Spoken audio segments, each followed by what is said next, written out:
All, ಎಲ್ರಿಗೂ ನಮಸ್ಕಾರ. Welcome back to my channel Vino's glimpse. ನಾನು ನಿಮ್ಮೆಲ್ಲರ ಪ್ರೀತಿ ಅವನತ್ತ. ಇವತ್ತಿನ ಹೊಸ ವ್ಲಾಗ್ಗೆ ನಿಮ್ಮೆಲ್ಲರಿಗೂ ವೆಲ್ಕಮ್ ಮಾಡ್ತಾ ಇದ್ದೀನಿ.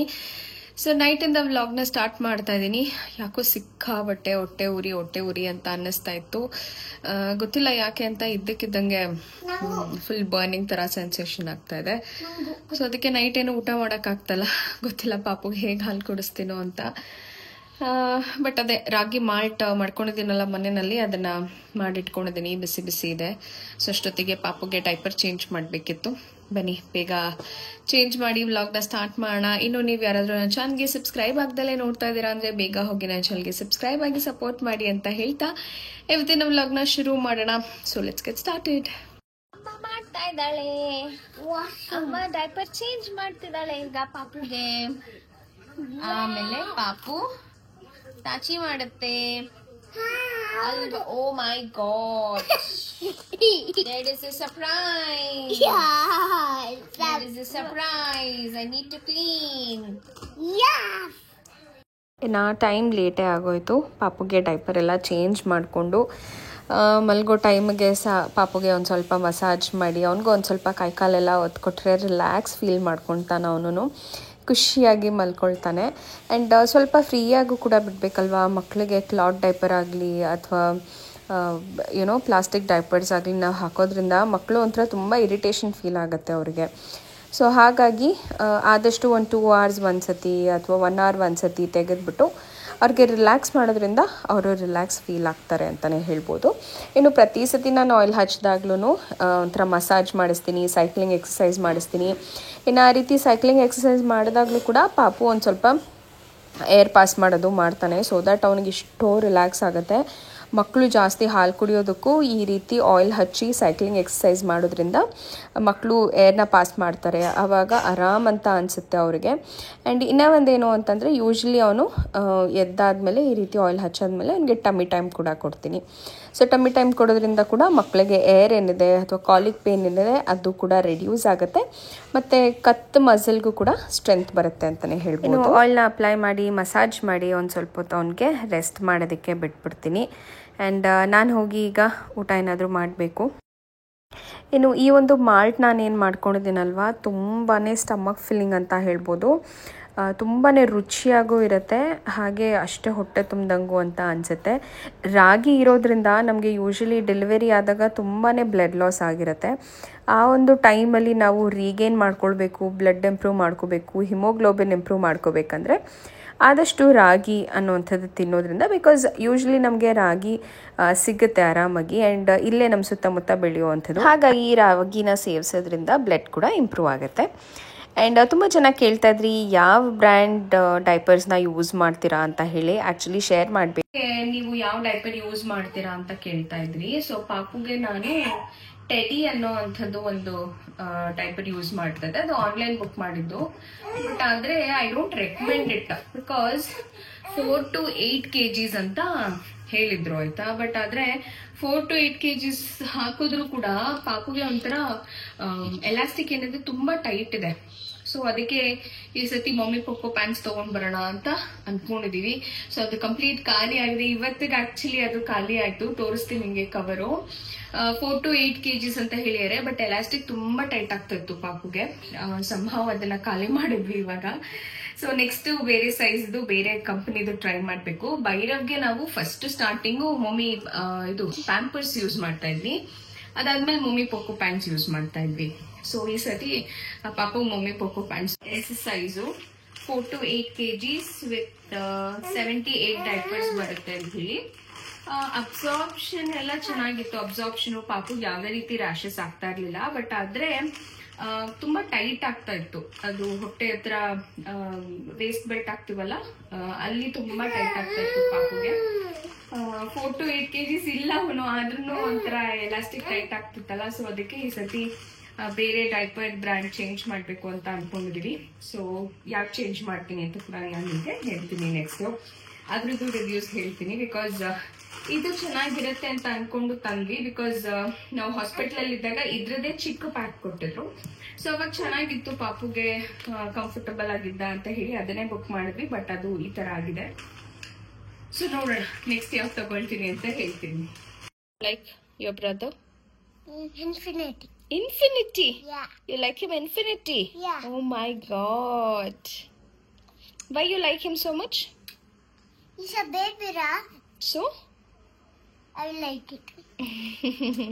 ಒಬ್ಬರೊಬ್ರು ಮುದ್ದು ಮಾಡೋದನ್ನ ನೋಡೋದೇ ಒಂದು ಖುಷಿ ಅನ್ಸುತ್ತೆ. 11 ಗಂಟೆ ಆಗಿದೆ ಟೈಮು. ಇನ್ನೂ ಇಬ್ರು ಹಿಂಗೆ ಆಟ ಆಡ್ಕೊಂಡು ಕೂತಿದ್ದಾರೆ. ಇನ್ನೂ ನಿದ್ದೆ ಮಾಡೋ ಮೂಡ್ ಬಂದಿಲ್ಲ ಸಾಹೇಬ್ರಿಗೆ. Okay, so it's time. ಪಾಪುನ ಮಲಗಿಸ್ಬಿಟ್ಟು ನಾನು ಮಲ್ಕೊಳ್ತೀನಿ. ಆ್ಯಕ್ಚುಲಿ ಸ್ವಲ್ಪ ಹಾಲು ಕುಡಿದು ಮಲ್ಕೋಬೇಕು. ಇಲ್ಲ ಅಂತಂದರೆ ಪಾಪುಗೆ ಮತ್ತೆ ನೈಟೆಲ್ಲ ಫೀಡ್ ಮಾಡೋಕ್ಕೆ ಕಷ್ಟ ಆಗುತ್ತೆ. ಸೊ ನೋಡೋಣ, ಹೋಗ್ಬಿಟ್ಟು ಹಾಲು ಕುಡಿದ್ಬಿಟ್ಟು ಅದಾದಮೇಲೆ ಮಲ್ಕೊಳ್ತೀನಿ. ಫಸ್ಟ್ ಪಾಪುನ ಮಲಗಿಸ್ಬಿಡ್ತೀನಿ. ಅದಾದ್ಮೇಲೆ ನಾನು ಹೋಗಿ ಹಾಲು ಕುಡ್ಕೊಂಡು ಬಂದು ಪಾಪು ಜೊತೆ ಮಲ್ಕೊಳ್ತೀನಿ. ಏನು ಮಾಡ್ತಾ ಇದ್ಯಾ? What are you doing? Kick kick, go go go go go go go go front, go front, go. ನೋಡೋಣ ಯಾರು ಫಸ್ಟು ಅಂತ.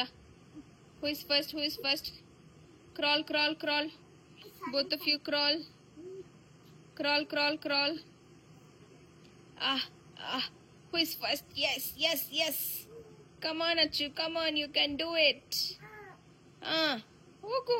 ನೋಡು ಅಣ್ಣ ಹಿಂಗ್ ಹೋಗ್ತಿದ್ದಾನೆ. ಹೋಗು ಹೋಗು. Very good, very good. Yes, good job, good job.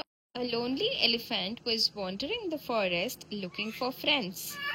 He came across a monkey and asked him, "Will you be my friend, monkey?" The monkey replied, "You're too big and I can't swing on the tree as I do, so I cannot be your friend." ಇನ್ನು ಪಾಪು ಎಲ್ಲ ಮಲ್ಕೊಂಡಾಯಿತು. ಅದಾದಮೇಲೆ ಅಮ್ಮ ಬರೀ ಹೊಟ್ಟೆಲಿ ಮಲಗಬೇಡ ಅಂತ ಹೇಳಿ ಒಂದು ಸ್ವಲ್ಪ ಮೊಸರನ್ನ ಕಲಿಸ್ಕೊಟ್ರು. ಅದ್ರ ಜೊತೆಗೆ ದ್ರಾಳುಂಬೆ ಕೂಡ. ಭೈರವ್ಗೂ ತುಂಬಾ ಇಷ್ಟ ಆಗತ್ತಿದ್ದು. ಸೊ ನಾನು ಭೈರವ್ ಇನ್ನೊಂದು ಸತಿ ಮೊಸರನ್ನ ತಿಂದುಬಿಟ್ಟು ಆರಾಮಾಗಿ ಮಲ್ಕೊಂಡ್ವಿ. ಆ್ಯಂಡ್ ಮಧ್ಯ ಮಧ್ಯ ಪಾಪುಗೆ ಫೀಡ್ ಮಾಡ್ತಾ ನೀರು ಕುಡಿತಾ ನನ್ನ ನೈಟನ್ನ ಮುಗಿಸ್ದೆ. ಅಷ್ಟೊತ್ತಿಗಾಗಲೇ ಬೆಳಗ್ಗೆ ಆಗೋಗಿತ್ತು. 6 o'clock in the morning ಎದ್ದೆ. ಮತ್ತು ಪಾಪುಗೆ ಇನ್ನೊಂದು ಸತಿ ಫೀಡ್ ಮಾಡಿ, ಇವತ್ತು ಸಂಡೇ ಅಲ್ವ ಅಂತ ಮತ್ತೆ ಪುನಃ ಮಲ್ಕೊಂಡ್ಬಿಟ್ಟೆ. ಯೂಶ್ವಲಿ ನೈಟ್ ಹೊತ್ತು ತುಂಬ ಜಾಸ್ತಿ ಎದ್ದು ಇತ್ತು ಅಂತ ಹೇಳಿದ್ರೆ ಬೆಳಗ್ಗೆ ಹೊತ್ತು ಬೇಗ ಏಳಲಿಕ್ಕಾಗಲ್ಲ. ಹಾಗಾಗಿ ಮಲಗಿಬಿಡ್ತೀನಿ. ಕೆಲವೊಂದು ಸತಿ ಏನಾದರೂ ಕೆಲಸ ಇತ್ತು ಅಂತಂದರೆ ಎದ್ಬಿಟ್ಟು ಮಾಡ್ಕೊಂಡು ಬಿಡ್ತೀನಿ. ಸೊ ಬೆಳಗ್ಗೆ ಎದ್ದು ನೋಡಿದ್ರೆ ಯಾಕೋ ಮೂಗು ಸ್ವಲ್ಪ ನೋವ್ತಾಯಿತ್ತು. ಅದ್ರ ಮೇಲೆ ಒಂದು ಪುಟಾಣಿ ಗುಳ್ಳೆ ಕೂಡ ಆಗಿತ್ತು. ಯಾಕೆ ಅಂತ ಗೊತ್ತಿಲ್ಲ, ಹೀಟ್ ಗುಳ್ಳೆನೋ ಏನೋ ಇರ್ಬೋದು. ಸೊ ನನ್ನ ಡೇ ಸ್ಟಾರ್ಟ್ ಆಗೋದೇ ನನ್ನ ಥೈರಾಯ್ಡ್ ಟ್ಯಾಬ್ಲೆಟ್ಸ್ ತೊಗೊಳೋದ್ರಿಂದ. ಆ್ಯಂಡ್ ಥೈರಾಯ್ಡ್ ಟ್ಯಾಬ್ಲೆಟ್ಸ್ ಅಂತೂ ನಾವು ಊಟ ಮಾಡ್ತೀವೋ ಬಿಡ್ತೀವೋ ಅದನ್ನು ಕರೆಕ್ಟ್ ಟೈಮಿಗೆ ತೊಗೊಳ್ಬೇಕು. ಸೊ ಯೂಶ್ವಲಿ ನಾವು ಬ್ರೇಕ್ಫಾಸ್ಟ್ ಮಾಡೋ 20 minutes ಮುಂಚೆ ತೊಗೊಳ್ಬೇಕು ಅಂತ ಹೇಳ್ತಾರೆ. ಸೊ ಹಾಗಾಗಿ ನಾನು ನನ್ನ ಮಾರ್ನಿಂಗ್ನ ಸ್ಟಾರ್ಟ್ ಮಾಡೋವಂಥದ್ದು ಇದರಿಂದನೇ. ಬಿಕಾಸ್ ಬ್ರೇಕ್ಫಾಸ್ಟ್ ಮಾಡೋ ಅಷ್ಟೊತ್ತಿಗೆ ತುಂಬ ಲೇಟ್ ಆಗಿಬಿಡುತ್ತೆ ನಾನು ಬ್ರೇಕ್ಫಾಸ್ಟಿಗೆ ಕಾಯೋದಾದರೆ. ಹಾಗಾಗಿ ನಾನು ಪ್ರೀ ಬ್ರೇಕ್ಫಾಸ್ಟ್ ಅಂತ ಹೇಳಿ ಒಂದು ಸ್ವಲ್ಪ ನಾನು ಈ ರೀತಿ ಕಷಾಯ ಅಂತನಾದರೂ ಹೇಳ್ಬೋದು, ಅಥವಾ ಮಿಲ್ಕ್ನ ಇಂಪ್ರೂವ್ ಮಾಡುತ್ತೆ ಅಂತ ಹೇಳ್ಬೋದು. ಅದಕ್ಕೆ ನಾನು ತೊಗೊಂಡಿರುವಂಥದ್ದು ಜೀರಿಗೆ, ಅದ್ರ ಜೊತೆಗೆ ನಾನು ಮೆಂತ್ಯನ ತೊಗೊಂಡಿದ್ದೀನಿ. ಸೊ ಮೆಂತ್ಯ ತೊಗೊಳೋದ್ರಿಂದ ಎದೆ ಹಾಲು ಇಂಪ್ರೂವ್ ಆಗುತ್ತೆ ಅಂತ ಹೇಳ್ಬೋದು. ಸೊ ಡೈಲಿ ಬೆಳಗ್ಗೆ ಈ ರೀತಿ ಜೀರಿಗೆ ಕುದಿಸಿ ಕುಡಿಯೋದ್ರಿಂದ ಡೈಜೆಸ್ಟಿವ್ ಏನೇ ಇಶ್ಯೂಸ್ ಇದ್ದರೂ ಅದು ಕೂಡ ಕ್ಲಿಯರ್ ಆಗುತ್ತೆ. ಅದ್ರ ಜೊತೆಗೆ ಹಾಲು ಕೂಡ ಇಂಪ್ರೂವ್ ಮಾಡುತ್ತೆ ಅಂತಲೇ ಹೇಳ್ಬೋದು. ಸೊ ಹಾಗಾಗಿ 1 ಗ್ಲಾಸಷ್ಟು ನೀರಿಗೆ ನಾನು ಅರ್ಧ ಸ್ಪೂನಷ್ಟು ಮೆಂತ್ಯನ ತೊಗೊಂಡಿದ್ದೀನಿ, ಇನ್ನರ್ಧ ಸ್ಪೂನಷ್ಟು ಜೀರಿಗೆನ ತೊಗೊಂಡಿದ್ದೀನಿ. ಸೊ ಅದೆರಡನ್ನೂ ಕುದಿಯೋಕ್ಕೆ ಇಡ್ತೀನಿ. ಆಲ್ಮೋಸ್ಟ್ ಅದು ಚೆನ್ನಾಗಿ ಕುದಿಬೇಕು. ಕೆಲವೊಂದು ಸತಿ ಏನು ಮಾಡ್ತೀನಿ ಅಂತಂದರೆ ಹಿಂದಿನ ದಿವಸ ನೈಟ್ ನೆನೆಸಿಟ್ಟು ನೆಕ್ಸ್ಟ್ ಡೇ ಅದನ್ನು ಕುದಿಸಿ ಕುಡಿಯೋದ್ರಿಂದ ಕೂಡ ಚೆನ್ನಾಗಿ ನೆಂದಿರುತ್ತೆ. ಹಸಿದು ಕೂಡ ತಿನ್ಬೋದು, ಬಟ್ ಆದರೆ ಹಸಿದು ತುಂಬ ಕಹಿ ಕಹಿ ಅನಿಸುತ್ತೆ. ಹಾಗಾಗಿ ಈ ರೀತಿ ಕಷಾಯ ಕೂಡ ಮಾಡಿಕೊಂಡು ಕುಡಿಬೋದು. ಸೊ ತುಂಬ ಬಿಸಿ ಇರುತ್ತೆ. ಹಾಗಾಗಿ ಅದು ಆಲ್ಮೋಸ್ಟ್ ಕುದ್ದು ತಣ್ಣಗಾಗೋ ಅಷ್ಟೊತ್ತಿಗೆ ಏನಿಲ್ಲ ಅಂದರೆ ಒಂದು 1/2 hour ಆಗುತ್ತೆ. ಸೊ 1/2 hour ಅಷ್ಟೊತ್ತಿಗೆ ಒಂದು ಸ್ವಲ್ಪ ಮಿನಿಮಲ್ ಸ್ಟ್ರೆಚಸ್ ಏನು ಮಾಡೋಕ್ಕೆ ಸಾಧ್ಯನೋ ಅದನ್ನು ಮಾಡ್ಕೊಳ್ತೀನಿ. ಬಿಕಾಸ್ ತುಂಬ ಹೆವಿ ವರ್ಕೌಟ್ ಮಾಡೋಕ್ಕೂ ಆಗಲ್ಲ. ಬಿಕಾಸ್ ವೆಯ್ಟ್ ಜಾಸ್ತಿ ಇರೋವಂಥವ್ರು ತುಂಬ ವಾಕಿಂಗು ಜಾಗಿಂಗ್ ಮಾಡಿದ್ರೆ ಕೂಡ ಬೋನ್ಸ್ ಮೇಲೆ ತುಂಬಾ ಎಫೆಕ್ಟ್ ಆಗುತ್ತೆ. ಸೊ ಹಾಗಾಗಿ ಸಿಂಪಲಾಗಿ ಸ್ಟ್ರೆಚಸ್ನ ಮಾಡ್ಕೊಳ್ತಾ ಇದ್ದೀನಿ. ಇನ್ನು ಕಂಪ್ಲೀಟಾಗಿ ನಾನೇನು ಹೆವಿ ವರ್ಕೌಟ್ಸ್ ಅಂತ ಏನೂ ಮಾಡ್ತಾಯಿಲ್ಲ, ಸಿಂಪಲ್ ಸ್ಟ್ರೆಚಸ್ ಅಷ್ಟೇ. ಇದನ್ನು ಮಾಡೋದ್ರಿಂದ ಕೂಡ ಎಷ್ಟೋ ರಿಲ್ಯಾಕ್ಸ್ ಅಂತ ಅನಿಸುತ್ತೆ ಬಾಡಿ ಅಂತಲೇ ಹೇಳ್ಬೋದು. ಬೇಸಿಕ್ ಎಕ್ಸಸೈಸಸ್ ಸ್ಟ್ರೆಚಸ್ ಮಾಡೋದ್ರಿಂದ. ಆ್ಯಂಡ್ ತುಂಬ ಜನ ಕೇಳ್ತೀರಾ ಯಾವಾಗಿಂದ ಸ್ಟಾರ್ಟ್ ಮಾಡಬೇಕು, ಎಕ್ಸಸೈಸ್ ಮಾಡೋದ್ರಿಂದ ಮಕ್ಕಳಿಗೆ ಮೈಕೈ ನೋವು ಬರುತ್ತಾ ಮತ್ತು ಎದೆ ಹಾಲು ಕಮ್ಮಿ ಆಗುತ್ತಾ ಅಂತ ಕೇಳ್ತೀರಾ. ಸೊ ಯೂಶ್ವಲಿ ಆ ಥರದ್ದು ಯಾವುದು ಸೈಂಟಿಫಿಕಲಿ ಪ್ರೂವನ್ ಇಲ್ಲ. ನಾವು ಎಕ್ಸಸೈಸ್ ಮಾಡೋದ್ರಿಂದ ಮಕ್ಕಳಿಗೆ ಮೈಕೈ ನೋವು ಬರೋದಾಗಲಿ ಅಥವಾ ಎದೆ ಹಾಲು ಕಮ್ಮಿ ಆಗೋದಾಗಲಿ ಆ ಥರದ್ದು ಏನೂ ಆಗೋದಿಲ್ಲ. ಇನ್ಫ್ಯಾಕ್ಟ್ ನಾವು ಆ್ಯಕ್ಟಿವಾಗಿ ಇದ್ದಷ್ಟು ಒಳ್ಳೆಯದು ಅಂತ ಹೇಳ್ಬೋದು. ಬಿಕಾಸ್ ನಮ್ಮ ಬಾಡಿನಲ್ಲಿ ಎದೆ ಹಾಲನ್ನ ಉತ್ಪತ್ತಿ ಮಾಡೋದಕ್ಕೂ ಒಂದಷ್ಟು ಕ್ಯಾಲರೀಸ್ ಬರ್ನ್ ಆಗುತ್ತೆ ಆ್ಯಂಡ್ ಎಕ್ಸಸೈಸ್ ಮಾಡೋದ್ರಿಂದ ಕೂಡ ಒಂದಷ್ಟು ಕ್ಯಾಲರೀಸ್ ಬರ್ನ್ ಆಗುತ್ತೆ. ಸೊ ಇದೆಲ್ಲ ನಮ್ಮ ಪೋಸ್ಟ್ ಪಾರ್ಟಮ್ ವೆಯ್ಟ್ ಲಾಸ್ ಮಾಡೋದಕ್ಕೆ ಕೂಡ ಹೆಲ್ಪ್ ಮಾಡುತ್ತೆ ಅಂತಲೇ ಹೇಳ್ಬೋದು. ಸೊ ಹಾಗಾಗಿ ಹೆಚ್ಚು ಹಾಲು ಕುಡಿದಷ್ಟು ನಮ್ಮ ವೆಯ್ಟ್ ಕೂಡ ಲಾಸ್ ಆಗುತ್ತೆ ಅಂತಲೇ ಹೇಳ್ಬೋದು. ನಮ್ಮ ಹೆಲ್ತ್ಗೂ ತುಂಬ ಒಳ್ಳೆಯದು, ಮಕ್ಕಳು ಹೆಲ್ತ್ಗೂ ಅಷ್ಟೇ ಒಳ್ಳೆಯದು ಅಂತ ಹೇಳ್ಬೋದು. ಇನ್ನು ನಾನು ಅದನ್ನೆಲ್ಲ ಮಾಡೋ ಅಷ್ಟೊತ್ತಿಗೆ ನೀರು ಕೂಡ ಚೆನ್ನಾಗಿ ಕುದ್ದಿದೆ ನೋಡ್ಬೋದು. ಆ್ಯಂಡ್ ಈ ರೀತಿ ಚೆನ್ನಾಗಿ ಕುದ್ದಾದ್ಮೇಲೆ ನಾನು ಇದನ್ನು ಇನ್ನೊಂದು ಸತಿ ಅಂದರೆ ಸಂಜೆ ಅಥವಾ ನೈಟು ಇನ್ನೊಂದು ಸತಿ ಈ ನೀರನ್ನ ಬಳಸ್ಕೊತೀನಿ. ಬಿಕಾಸ್ ಇದರಲ್ಲಿರುವಂಥ ಅಂಶಗಳು ಇನ್ನೂ ಕಂಪ್ಲೀಟಾಗಿ ಬಂದಿರಲ್ಲ. ಹಾಗಾಗಿ ಒಂದು ಸ್ವಲ್ಪ ನೀರು ಹಾಕ್ಬಿಟ್ಟು ನಾನು ಅದನ್ನು ಹಾಗೆ ನೆನೆಯೋಕ್ಕೆ ಬಿಟ್ಬಿಡ್ತೀನಿ. ಹಾಗಾಗಿ ನೆಕ್ಸ್ಟ್ ನಾನು ಸಂಜೆ ಅಥವಾ ನೈಟು ಇನ್ನೊಂದು ಸತಿ ಈ ನೀರನ್ನ ಕುದಿಸ್ಕೊಂಡ್ಬಿಟ್ಟು ಕುಡಿಯೋದಕ್ಕೆ ಕೂಡ ಈಸಿ ಆಗುತ್ತೆ. ಇನ್ನು ಇದು ಸ್ವಲ್ಪ ಕಹಿ ಅಂತ ಅನ್ನಿಸ್ಬೋದು. ಇನಿಷಿಯಲಿ ಸ್ವಲ್ಪ ಕಷ್ಟ ಆಗುತ್ತೆ ಕುಡಿಯೋದಕ್ಕೆ. ಆವಾಗ ಒಂದು ಸ್ವಲ್ಪ ನೀವು ಬೆಲ್ಲ ಹಾಕ್ಕೊಳ್ಬೋದು, ಸ್ವಲ್ಪ ಸ್ವೀಟ್ನೆಸ್ ಇಷ್ಟಪಡೋರು. ಇಲ್ಲಾಂದರೆ ಒಂದು ಸ್ವಲ್ಪ ಮೆಣಸು ಕೂಡ ಹಾಕ್ಕೊಂಡು ನೀವು ಕುಡಿಬೋದು. ಸಿನ್ಸ್ ತುಂಬ ಹೀಟ್ ಇರೋದ್ರಿಂದ ತುಂಬ ಮೆಣಸು ಬಳಸೋದು ನನಗೆ ಯಾಕೋ ಸರಿ ಅನಿಸಲ್ಲ. ಬಿಕಾಸ್ ನನ್ನ ಮೊದಲೇ ಹೀಟ್ ಬಾಡಿ, ಹಾಗಾಗಿ ಮೆಣಸು ಬಳಸೋದ್ರಿಂದ ಇನ್ನೂ ಜಾಸ್ತಿ ಹೀಟ್ ಆಗುತ್ತೆ ಅಂತ ಹೇಳಿ. ಸೊ ಈ ಒಂದು ನೀರು ಕುಡಿತಾ ಯಾವುದಾದ್ರೂ ಒಂದು ಫ್ರೂಟ್ ಇರ್ಬೋದು ಅಥವಾ ಡ್ರೈ ಫ್ರೂಟ್ಸ್ ಇರ್ಬೋದು, ಅದನ್ನು ತಿಂತೀನಿ. ಸೊ ಇವತ್ತು ಆರೆಂಜ್ ಕೆಲವೊಂದು ಸತಿ ಆರೆಂಜು, ಪ್ರೊಮೊಗ್ರಾನೆಟ್ಸು ಇಲ್ಲ ಬನಾನಾ ಏನಿರುತ್ತೋ ಅವತ್ತಿನ ದಿವಸ ನಾನು ಆ ಒಂದು ಫ್ರೂಟ್ನ ತೊಗೊಳ್ತೀನಿ. ಅದಾದಮೇಲೆ ಡ್ರೈ ಫ್ರೂಟ್ಸ್ ಮತ್ತು ಒಂದಷ್ಟು ಸೀಡ್ಸ್ನ ಕೂಡ ತೊಗೊಳ್ತೀನಿ. ಬಿಕಾಸ್ ಬ್ರೇಕ್ಫಾಸ್ಟ್ ಮಾಡೋ ಅಷ್ಟೊತ್ತಿಗೆ ಎನರ್ಜಿ ಎಲ್ಲ ಲಾಸ್ ಆಗಿರುತ್ತೆ. ಸೊ ಹಾಗಾಗಿ ಇದನ್ನು ತೊಗೊಳೋದ್ರಿಂದ ಎನರ್ಜಿ ಇರುತ್ತೆ ಅಂತ ಹೇಳ್ಬೋದು. ಒಂದು 1/2 to 1 hour ಕೂಡ ನಡೆಯುತ್ತೆ. ಆ್ಯಂಡ್ ಪಾಪುಗೆ ಮಧ್ಯೆ ಹಾಲು ಕುಡಿಸೋದ್ರಿಂದ ನಮಗೂ ಕೂಡ ಒಂದು ಸ್ವಲ್ಪ ಎನರ್ಜಿ ಬೇಕೇ ಬೇಕಾಗತ್ತೆ.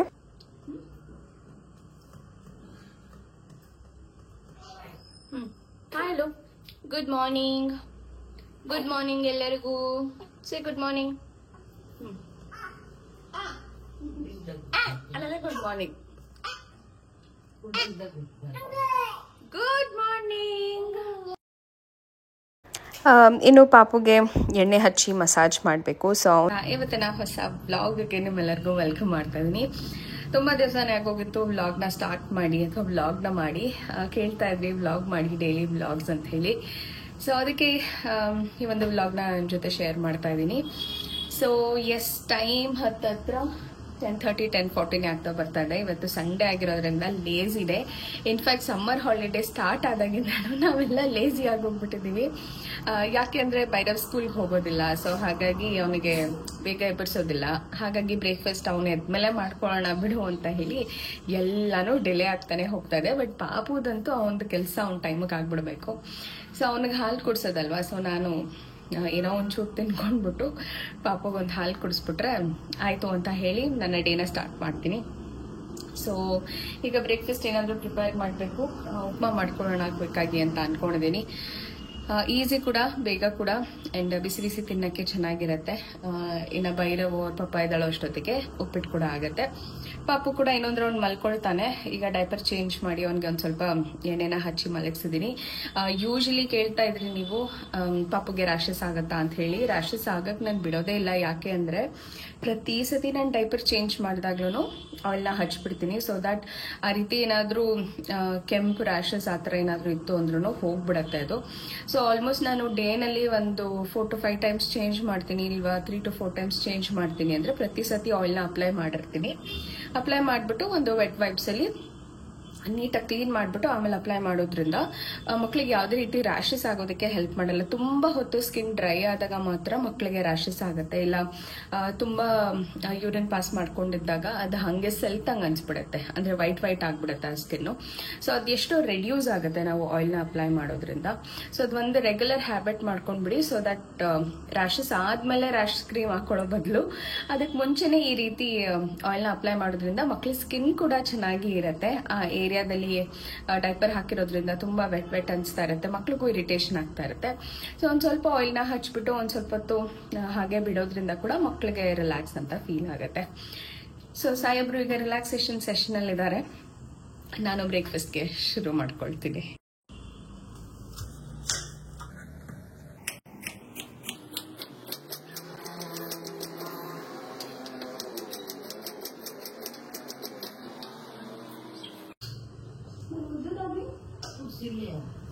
ದಿಂಬು ಬೆಡ್ಶೀಟು ಎಲ್ಲ ಅಲ್ಲೇ ಇದೆ. ಇನ್ನು ಪಾಪುಗೆ ಎಣ್ಣೆ ಹಚ್ಚೋಣ ಅಂತ ಕರ್ಕೊಂಡು ಬಂದೆ. ಅಷ್ಟೊತ್ತಿಗೆ ಭೈರವ್ ಕೂಡ ಎದ್ಬಿಟ್ಟು ಬಂದ. ಇನ್ನು ಅವ್ನು ಬಂದರೆ ನಾನು ಒಂದು ಸ್ವಲ್ಪ ಪಾಪು ಜೊತೆ ಆಟಾಡ್ತೀನಿ ಅಂತ ಹೇಳಿ ಹಾಗೆ ಟೈಮ್ ಮಾಡಿಬಿಟ್ಟ. ಆ್ಯಂಡ್ ನಾನು ಮಕ್ಕಳ ಜೊತೆ ಆಟಾಡ್ಕೊಂಡು ಟೈಮ್ ಹೇಗೋಯ್ತು ಅಂತಲೇ ಗೊತ್ತಾಗಿಲ್ಲ. ಇನ್ನು ಇವತ್ತು ಸ್ವಲ್ಪ ಹೊರಗಡೆ ಕೂಡ ಹೋಗಬೇಕಿತ್ತು, ಅದನ್ನು ಮರೆತು ಕೂಡ ನಾನು ಮಕ್ಕಳ ಜೊತೆ ಆಟಾಡ್ಕೊಳ್ತಾ ಇದ್ದೆ. ಇನ್ನು ಇವತ್ತು ಸಂಡೇ, ಅದರಲ್ಲೂ ಹೆಚ್ಚಾಗಿ ನಿಮ್ಮೆಲ್ಲರಿಗೂ ಗೊತ್ತಿರುತ್ತೆ, ತುಂಬ ಜನ ನನ್ನ ರೆಗ್ಯುಲರ್ ಫಾಲೋವರ್ಸ್ಗೆ ಭಾನುವಾರ ನಮ್ಮ ವಾರ ಆಗಿರುತ್ತೆ. ಬಿಕಾಸ್ ಭೈರವೇಶ್ವರನ ವಾರ ಭಾನುವಾರ ಆಗಿರೋದ್ರಿಂದ. ಸೊ ಲೇಟ್ ಆದರೂ ಪರವಾಗಿಲ್ಲ, ಪೂಜೆ ಮಾಡೋಣ ಅಂತ ಹೇಳಿ ಇನ್ನು ಹೂವು ಕೂಡ ತಂದಿರಲಿಲ್ಲ, ಬಿಕಾಸ್ ಈ ಸತಿ ಮಾರ್ಕೆಟ್ ಕೂಡ ಹೋಗಿರಲಿಲ್ಲ. ಹಾಗಾಗಿ ನಮ್ಮ ಮನೆಯವ್ರಿಗೆ ಹೇಳಿ ಹೋಗಿ ಸ್ವಲ್ಪ ಹೂವು ತೊಗೊಂಡು ಬನ್ನಿ ಅಂತ ಹೇಳಿ ಅಷ್ಟೊತ್ತಿಗೆ ನಾನೊಂದು ಸ್ವಲ್ಪ ಎಲ್ಲ ಬಾಗಿಲಿಗೆಲ್ಲ ರಂಗೋಲಿ ಎಲ್ಲ ಹಾಕ್ಕೊಂಡೆ. ಇನ್ನು ಹೆಲ್ಪರ್ ಬಂದುಬಿಟ್ಟು ಕಸ ಗುಡಿಸಿ ಮನೆ ಒರೆಸಿ ಪಾತ್ರೆ ಎಲ್ಲ ತೊಳೆದಿಟ್ಟು ಹೋಗಿದ್ರು. ಹಾಗಾಗಿ ಮನೆಯೆಲ್ಲ ಕ್ಲೀನಾಗೇ ಇತ್ತು, ಬಾಗಿಲಿಗಷ್ಟೇ ರಂಗೋಲಿ ಇಡಬೇಕಿತ್ತು. ಸರಿ ಆಯಿತು, ಲೇಟಾದರೂ ಪರವಾಗಿಲ್ಲ, ಸಮಾಧಾನವಾಗಿ ಮಾಡೋಣ ಅಂತ ಹೇಳಿ ಬಾಗಿಲಿಗೆ ರಂಗೋಲಿ ಬಿಟ್ಟೆ. ಅದೇನೋ ಒಂಥರ ಖುಷಿ ನನಗಂತೂ, ಬಾಗಿಲಿಗೆ ರಂಗೋಲಿ ನೋಡ್ತಾ ಇದ್ರೇ ಒಂಥರ ಖುಷಿ ಅನಿಸುತ್ತೆ. ಇನ್ನು ಮಕ್ಕಳುಗಳು ಓಡಾಡ್ತಾ ಅಪಾರ್ಟ್ಮೆಂಟಲ್ಲಿ ರಂಗೋಲಿನೆಲ್ಲ ಹಾಳು ಮಾಡಿಬಿಡ್ತಾರೆ. ಬಟ್ ಸ್ಟಿಲ್ ಪೂಜೆ ಮಾಡೋ ತನಕನಾದ್ರೂ ಇರಲಿ ರಂಗೋಲಿ ಅಂತ ಹೇಳಿ ಬಿಡ್ತೀನಿ.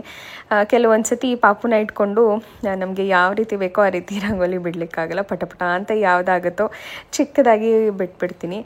ಬಟ್ ಇವತ್ತು ಒಂದು ಸ್ವಲ್ಪ ದೊಡ್ಡದೇ ಆಯಿತು ಅಂತ ಹೇಳ್ಬೋದು. ಸೊ ಫೈನಲ್ ಆಗಿ ರಂಗೋಲಿ ಎಲ್ಲ ಬಿಟ್ಟಿದ್ದಾಯಿತು. ಆ್ಯಂಡ್ ಅಷ್ಟೊತ್ತಿಗೆ ನಮ್ಮನೆಯವರು ಕೂಡ ಹೋಗಿ ಹೂವನ್ನು ತೊಗೊಂಡು ಬಂದರು. ನಾನು ಫ್ರೆಶ್ ಅಪ್ ಆಗಿ ರೆಡಿ ಕೂಡ ಆದೆ. ಯೂಶ್ವಲಿ ಹಿಂದಿನ ದಿವಸ ತಂದಿಟ್ಕೊಂಡ್ಬಿಟ್ರೆ ತುಂಬ ಬೇಗ ಮಾಡ್ಬೋದು. ಆ್ಯಂಡ್ ಹೂವು ಇದ್ದಾಗಲೂ ನಮಗೂ ಒಂಥರ ಇರಪ್ಪ ಇದೆ, ಬೇಗ ಎಲ್ಲ ಪೂಜೆ ಮಾಡ್ಕೊಂಡು ಬಿಡೋಣ ಅಂತ ಅನಿಸುತ್ತೆ. ಇಲ್ಲ ಅಂದಾಗ ಹೋಗಿ ತೊಗೊಂಬರ್ಬೇಕಾ ಯೋಚನೆ ಮಾಡ್ತಾ ಇರ್ತೀವಿ, ತೊಗೊಂಡು ಬರಬೇಕಾ ಏನು ಅಂತ ಹೇಳಿ. ಹಾಗಾಗಿ ಒಂದು ಸ್ವಲ್ಪ ಲೇಟಾಗಿ ಹೋಗ್ಬಿಡುತ್ತೆ. ಇನ್ನು ಇವತ್ತು ಹಾರ ಕೂಡ ತುಂಬಾ ಚೆನ್ನಾಗಿ ಇತ್ತು, ದೇವ್ರಿಗೆ ಹಾಕುವಂಥದ್ದು. ತುಂಬ ಚೆನ್ನಾಗಿ ಸಿಕ್ಕಿತ್ತು ಇವತ್ತು ಹಾರ. ಲಾಸ್ಟ್ ಟೈಮ್ ಯಾಕೋ ಒಂದು ಸ್ವಲ್ಪ ಚೆನ್ನಾಗಿರಲಿಲ್ಲ. ಸೊ ಈ ಸತಿ ತುಂಬ ಚೆನ್ನಾಗಿರೋವಂಥ ಹಾರ ತೊಗೊಂಡು ಬಂದಿದ್ದಾರೆ ನಮ್ಮ ಮುದ್ದು ಭೈರವೇಶ್ವರನಿಗೆ ಹಾಕಲಿಕ್ಕೆ. ತುಂಬ ಚೆನ್ನಾಗಿ ಅನಿಸುತ್ತೆ ನನಗೆ ಈ ರೀತಿ ಹೂವುಗಳನ್ನ ನೋಡೋದು, ತುಂಬ ಖುಷಿ ಅನಿಸುತ್ತೆ. ಇನ್ನು ದೇವ್ರ ಮನೆಗೆ ಇದನ್ನು ಹಾಕಿ ಪೂಜೆ ಮಾಡಿದಾಗ ದೇವ್ರ ಮನೆ ಲಕ್ಷಣವಾಗಿ ತುಂಬ ಚೆನ್ನಾಗಿ ಕಾಣಿಸುತ್ತೆ. ಅದನ್ನು ನೋಡೋಕ್ಕೆ ಒಂದು ರೀತಿ ಖುಷಿ ಅನಿಸುತ್ತೆ ನನಗಂತೂ. ಸೊ ಫೈನಲಿ ಹೂವೆಲ್ಲ ಹಾಕಿ ಪೂಜೆ ಎಲ್ಲ ಮಾಡಿಬಿಟ್ಟು ಹೊರಗಡೆ ಕೂಡ ಹೋಗಬೇಕು. ಇನ್ನು ತುಂಬ ಜನ ಕೇಳ್ತಾ ಇದ್ರಿ ಎಲ್ಲಿಂದ ತೊಗೊಂಡು ಬಂದ್ರಿ ಒಂದು ಫೋಟೋನ, ಭೈರವೇಶ್ವರನ ಫೋಟೋ ಅಂಥೇಳಿ. ಭೈರವೇಶ್ವರನ ಫೋಟೋ ನೀವು ಏನೀಗ ನೋಡ್ತಾ ಇದ್ದೀರಾ, ಇದು ಬಂದು ಮೂಲ ಸ್ಥಾನದಲ್ಲಿ ಇರುವಂಥ ವಿಗ್ರಹದ ಫೋಟೋನ ತೊಗೊಂಡೋಗಿ ನಾವು ಕಸ್ಟಮೈಸೇಷನ್ ಮಾಡಿಸಿರೋ ಅಂಥದ್ದು. ಸೊ ನಾನು ಬೇಕಾದರೆ ಅವ್ರದ್ದು ಅಡ್ರೆಸ್ ಕೂಡ ನನ್ನ ಡಿಸ್ಕ್ರಿಪ್ಷನಲ್ಲಿ ಹಾಕಿರ್ತೀನಿ, ಅಲ್ಲಿ ಕೂಡ ನೀವು ಬಂದು ಸುತ್ತಮುತ್ತ ಇದ್ದೀರಾ RR ನಗರ ಅಂತ ಹೇಳಿದ್ರೆ ಬಂದು ಮಾಡಿಸ್ಕೊಳ್ಬೋದು. ಇಲ್ಲ ಅಂತಂದರೆ ಯಾವುದಾದ್ರೂ ಫೋಟೋಶಾಪ್ ಅಂಗಡಿನಲ್ಲಿ ಈ ರೀತಿ LED ಫೋಟೋಸ್ ಮಾಡಿಕೊಡಿ ಅಂತ ಹೇಳಿದರೆ ಮಾಡಿಕೊಡ್ತಾರೆ. ಇದು ದೇವ್ರ ಫೋಟೋ ನೋಡ್ತಾ ಇದ್ದರೆ ಒಂದು ರೀತಿ ಎದ್ದು ಬಂದಿದ್ದಾರೇನೋ ಅನ್ನೋ ಥರ ಕಾಣಿಸುತ್ತೆ, ತುಂಬಾ ಚೆನ್ನಾಗಿ ಅನಿಸುತ್ತೆ. ಆ್ಯಂಡ್ ಎಸ್, ಸಿಂಪಲ್ಲಾಗಿ ಈ ರೀತಿ ದೇವ್ರ ಪೂಜೆ ಆಯಿತು. ಮನಸ್ಸಿಗೆ ಶಾಂತಿ ಅನಿಸುತ್ತೆ. ವಾರದ ದಿವಸ ಈ ರೀತಿ ಪೂಜೆ ಬೇಗನೆ ಆದರೆ ಇನ್ನೂ ಖುಷಿ ಅಂತ ಹೇಳ್ಬೋದು. ಬಟ್ ಆದರೆ ತಿಂಡಿ ಎಲ್ಲ ತಿಂದ್ಬಿಟ್ಟು ಆರಾಮಾಗಿ ಮಾಡಿದ್ದೀನಿ. ಇವರೇ ಲೇಟ್ ಮಾಡಿದ್ದು ಇವತ್ತು ಹೂವು ತರಕ್ಕೆ, ಅವ್ರು ಲೇಟ್ ಮಾಡಿದ್ರು ಹೂವು ತರಕ್ಕೆ. ಸೊ ಅದಕ್ಕೆ ಲೇಟ್ ಆಯಿತು, ಒಪ್ಪಿಸ್ತಾ ಇದ್ದಾಳೆ ಅಂತ. ಸೊ ಲೇಟ್ ಆಯಿತು. ನಾನು ಆ್ಯಕ್ಚುಲಿ ಹೇಳ್ತೇನೆ ತುಂಬ ಸತಿ ಮಾರ್ಕೆಟ್ಗೆ ಹೋಗಿ ಮುಂಚೆನೇ ತಂದಿಟ್ಕೊಳ್ಳೋಣ, ಬೇಗ ಎದ್ದ ತಕ್ಷಣ ಮಾಡ್ಬೋದು ಅಂತ. ನಮ್ಮ ಮನೆಯವರು ಅದನ್ನು ತಲೆಗೆ ಹಾಕ್ಕೊಳ್ತಾ ಇಲ್ಲ. ಸೊ ಹೆಂಗೋ ದೇವ್ರ ಪೂಜೆ ಚೆನ್ನಾಗಿ ಆಗಿದೆ. ಖುಷಿ ಆಗುತ್ತೆ ದೇವ್ರ ಮನೆ ಪೂಜೆ ಆದಮೇಲೆ ನೋಡೋದಕ್ಕೇ ಒಂದು ರೀತಿ ಖುಷಿ. ಎಸ್, ಬಟ್ ಆದರೂ ಲೇಟ್ ಆಯಿತು. ನೋಡೋಣ ನೆಕ್ಸ್ಟ್ ವಾರದಿಂದ ಹೋಗ್ಬಿಡೋಣ, ಮಾರ್ಕೆಟ್ಗೆ ಹೋಗಿ ತಂದಿಟ್ಕೊಂಡ್ಬಿಟ್ರೆ ಬೇಗ ಹಾಕಿ ಪೂಜೆ ಮಾಡೋದಕ್ಕೂ ಸರಿ ಹೋಗುತ್ತೆ ಅಂತ. ಸೊ ಈಗ ನಾನು ಹೊರಗಡೆ ಕೂಡ ಹೊರಟಿದ್ದೆ. ಸೊ ಒಂದಷ್ಟು ನ್ಯೂ ಕಲೆಕ್ಷನ್ಸ್ ಬಂದಿದೆ, ಅದನ್ನ ಕೂಡ ತೋರಿಸ್ಬೇಕು ಅಂತ ಹೇಳಿ ಪಾಪುಗೆ ಹಾಲನ್ನ ಎಕ್ಸ್ಪ್ರೆಸ್ ಮಾಡಿ ಇಟ್ಟಿದ್ದೀನಿ. ಪಾಪು ಅಕಸ್ಮಾತ್ ಎದ್ರೆ ಅವ್ನು ಎದಳೋಷ್ಟೊತ್ತಿಗೆ ಬರೋಣ ಅನ್ಕೊಂಡಿದ್ದೀನಿ. ಅಕಸ್ಮಾತ್ ಎದ್ರೆ ಅಮ್ಮ ಒಂದು ಸ್ವಲ್ಪ ಹಾಲು ಕುಡಿಸಿರ್ತಾರೆ, ಹಾಲನ್ನ ಎಕ್ಸ್ಪ್ರೆಸ್ ಮಾಡಿ ಇಟ್ಟಿದ್ದೀನಿ. ಸೊ ಇನ್ನೆನ್ನೋ ವಿಡಿಯೋ ಎಲ್ಲ ಮಾಡಿ ಹೊಸ ಕಲೆಕ್ಷನ್ಸ್ ಎಲ್ಲ ತೋರಿಸಿ ಮನೆಗೆ ಹೋಗ್ಬೇಕಿತ್ತು. ಅಷ್ಟೊತ್ತಿಗೆ ಮಳೆ ಶುರು ಆಯಿತು. ಸರಿ ಮಳೇಲಿ ನೆಂದು ಬಿಡ್ತೀವಿ ಅಂತ ಹೇಳಿಬಿಟ್ಟು ನಾನು ಭೈರವ್ ನಮ್ಮ ಮನೆಯವರು ಸರಿ ಆಯಿತು ಒಂದು ಹೋಟೆಲ್ಗೆ ಹೋಗ್ಬಿಟ್ಟು ಒಂಚೂರು ಮಸಾಲೆ ದೋಸೆ ತಿನ್ಕೊಂಡೋಗೋಣ, ಮಳೆನೂ ಬರ್ತಾ ಇದೆ, ಚೆನ್ನಾಗಿದೆ ಅಂತ ಅನ್ನಿಸ್ತಾ ಇದೆ ಅಂತ ಹೇಳಿ. ಆಚೆ ಮಳೆ ಬರ್ತಾ ಇದೆ, ಸೊ ನೆನ್ಕೊಂಡು ಹೋಗೋದು ಬೇಡ, ಒಂಚೂರು ಏನಾದರೂ ದೋಸೆ ತಿನ್ಕೊಂಡು ಹೋಗೋಣ ಅಂತ ವೇಟ್ ಮಾಡ್ತಾ ಇದ್ದೀನಿ. ಮನೇಲಿ ಪಾಪು ಏನು ಮಾಡ್ತಾ ಇದ್ದಾರೋ ಅಂತ ಟೆನ್ಷನ್. ಅಮ್ಮಂಗೆ ಕಾಲ್ ಮಾಡ್ತಾ ಇದ್ದೀನಿ, ಅಮ್ಮ ಫೋನ್ ಬೇರೆ ಪಿಕ್ ಮಾಡ್ತಾ ಇಲ್ಲ. ಬೇಗ ತಿನ್ಕೊಂಡು ಮನೆಗೆ ಹೋಗ್ಬೇಕು. ಮತ್ತೆ ತುಂಬ ಅಷ್ಟುತ್ತಾ ಇದೆ. ಬೆಳಿಗ್ಗೆ ಒಂದು ಸ್ವಲ್ಪ ಉಪ್ಪಿಟ್ಟು ತಿಂದಿದ್ದು. ಮೊದಲೇ ನನ್ಗೆ ಉಪ್ಪಿಟ್ಟು ಅಂದ್ರೆ ಅಷ್ಟೇ, ಬಟ್ ಆದರೆ ಒಂದು ಸ್ವಲ್ಪ ತಿನ್ಕೊಂಡು ಬಂದೆ.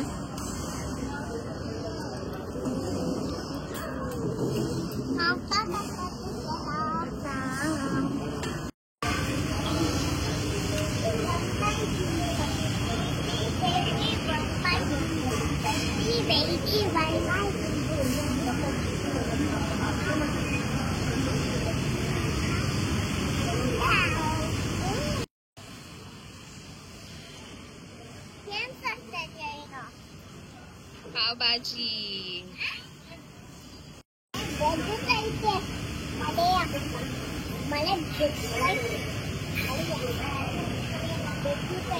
ಚೆನ್ನಾಗಿದ್ಯಾ? ಸೊ ಎಸ್, ಇದಾಗಿತ್ತು ನನ್ನ night to morning routine on weekends. So I hope ಇವತ್ತಿನ ವಿಡಿಯೋ ನಿಮ್ಗೆಲ್ಲರಿಗೂ ಇಷ್ಟ ಆಗಿದೆ ಅಂತ ಅನ್ಕೊಳ್ತೀನಿ. ಇಷ್ಟ ಆಗಿದೆ ಡೆಫಿನೆಟ್ಲಿ ಲೈಕ್ ಮಾಡಿ, ಶೇರ್ ಮಾಡಿ, ಹಾಗೆ ನನ್ನ ಚಾನಲ್ಗೆ ಸಬ್ಸ್ಕ್ರೈಬ್ ಆಗಿ ಸಪೋರ್ಟ್ ಮಾಡಿ ಅಂತ ಹೇಳ್ತಾ ಮತ್ತೆ ಸಿಗ್ತೀನಿ ಮುಂದಿನ ವಿಡಿಯೋದಲ್ಲಿ. ಅಲ್ಲಿವರೆಗೂ ನಮಸ್ಕಾರ, ಚಿಕ್ಕೆ, love you all and bye.